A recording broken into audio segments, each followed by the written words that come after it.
start to wonder, like, do they they know the even answer? Yeah. Like, are they just trying to make me doing? figure it out because they don't know how to? Right. Like, when I got to calculus, like, that was, like, the moments when your teacher's, like, stumped by a problem. Yeah. That's a like, good question. It's like, on one hand, it validates that you're struggling with it because it's like, oh, it's actually really hard. And on the other hand, it's like terrifying that like the teacher your math teacher doesn't know. Like, it's never going to end. You're never going to solve, you know? But that's also like my conception of like math ends when you get the right answer as opposed to like when you go through a good process. Right. Which is like what he's saying. Yeah.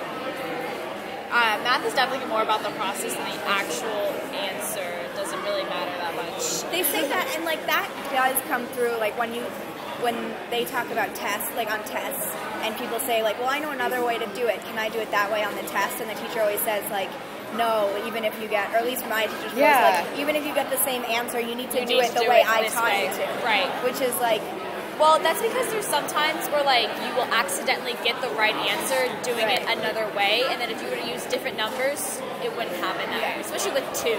2 is usually, like, a special case because it has a lot of nice but properties. I also think, like, in calculus or, like, trig, there were some things that, like, if it wasn't too big of a number, you could do by hand and probably get the right number. Right. But, like, the whole point was to teach you how to use algebra and, you know, all those things to get to the answer. In elementary school, they taught me 3 different ways to multiply, and I was like, who needs 3 ways? I'll find the way that works best for me. But I had to show that I knew how to do all of them, which I did not like. I actually didn't learn how to multiply in school. I learned at home. My mom taught me the traditional way because she thought the 3 school ways were stupid. Yeah, my dad just taught me, like, I just memorized them. Yeah.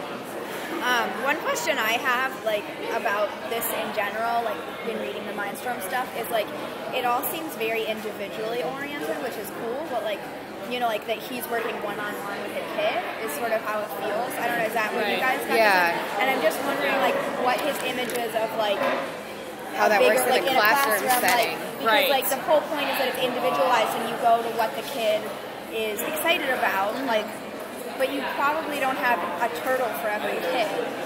And you don't have a teacher for every kid. Like, I'm just wondering, like, and maybe he wasn't thinking that far ahead, or maybe he gets to it later in the book, but I'm just like one of the big strengths of this is that, like, rarely is math taught one-on-one. You know, like, except if it's a tutor, it's in a classroom setting, and so if some people, like, inevitably some people are going to be more excited than others, and, like, the strength of this is that, like, there are kids who hate math and who feel alienated in math class, and then they're getting this extra one-on-one attention to figure out what they're excited about. Yeah. Because maybe we would learn math better one-on-one without the turtle, too. Right. You know, like if everyone had a teacher. Right, exactly. What part of it? Is it the turtle, or is it that... Or it's more individual attention. It's probably some combination, I'm sure, but like, that's a good I don't know, point. I was thinking, like, geez, if someone was this invested in my math learning, you know, right, you feel obligated well, to then do I would it. definitely be excited about it, you know, because you're getting attention and you're getting, like, recognition and all that. Well, even in this, like, even in the beginning, like, in the introduction, I think in the first chapter, he was saying how, like, he doesn't like how education is, like, there should, like, he was kind of saying, like, no teachers, just, like, you and the computer type thing. So, like, in this setting, like, it would be, like, you and a computer and a turtle in Scratch, and, like, the teacher doesn't even really fit. I don't know how I feel about that. I don't like that at all. I'm not a fan. I like having because, teachers. like, I love it, there's something really important, I feel like, about the teacher-like-student relationship. Yeah, that's talking about losing the whole like human connection. Yeah, it's the human connection. Like, even if your teacher... Because technically the teacher could be the computer. Right. Because teachers are not a person. Which honestly, like, with our standardized curriculum, it's like more and more feels like teachers are less and less allowed to be humans in terms of teaching what they're teaching what they want to teach. Like, even, I mean, yes, definitely for, like, humanities and history, but, like, even for math, I think, like, I have math teachers who would say, like, now I think this is pretty stupid, but it's on the MCAS, so I have to teach it to you. Yeah, and, like, that sucks. You know? Like, you don't want to, well, that makes you want to learn it even more, right? Like, right, your teacher's like, this is like, I don't want to teach this, but you have to learn it. Like, I'm sorry. But then I wonder where something like Scratch fits into a curriculum. Right, is it going to completely change education? That's true, too, and, like, we still all have to take the SATs to get into college, so are we still learning, like, that regular kind of algebra that we need? Right. like Scratch is teaching important concepts, and you do get math concepts out of it, but like, is the math concept you're going to learn in Scratch going to translate to your ability to solve a problem on a standardized test? So they're either going to have to like fundamentally change how we're assessed. Right.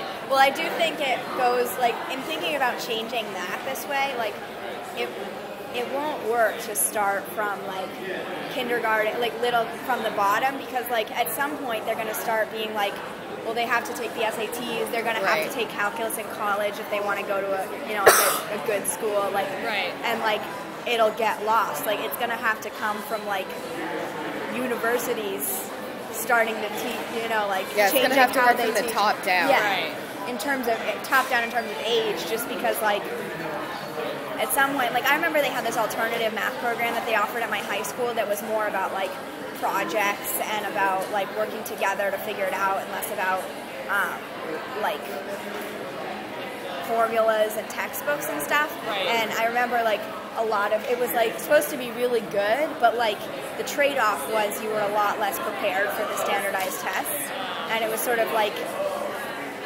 give up doing well on the tests for a good experience, or like that, and, like, a lot of people, like, couldn't make that sacrifice, which is, like, shouldn't be that way. We had something like that too, but it was less hard math, so they kind of, like, pushed the lower math skilled kids into it, so then if you took it, you were, like, perceived as dumb, and colleges, like, looked down on it. So it was a really interesting class, but, like, if you took it, it looked like you were being lazy, which was too bad. That's sort of the same, I'd say, for this thing. Do you have, like, a different, this is, like, more of a personal question for you, but, like, in that you want to be a math teacher, are you, like, reading these things differently than, like, just a class? Like, do you find it compelling in a sort of more serious way? Yeah, I mean, I'm definitely, like, when I take notes, I'm more so taking notes of, like, mental notes of things to do.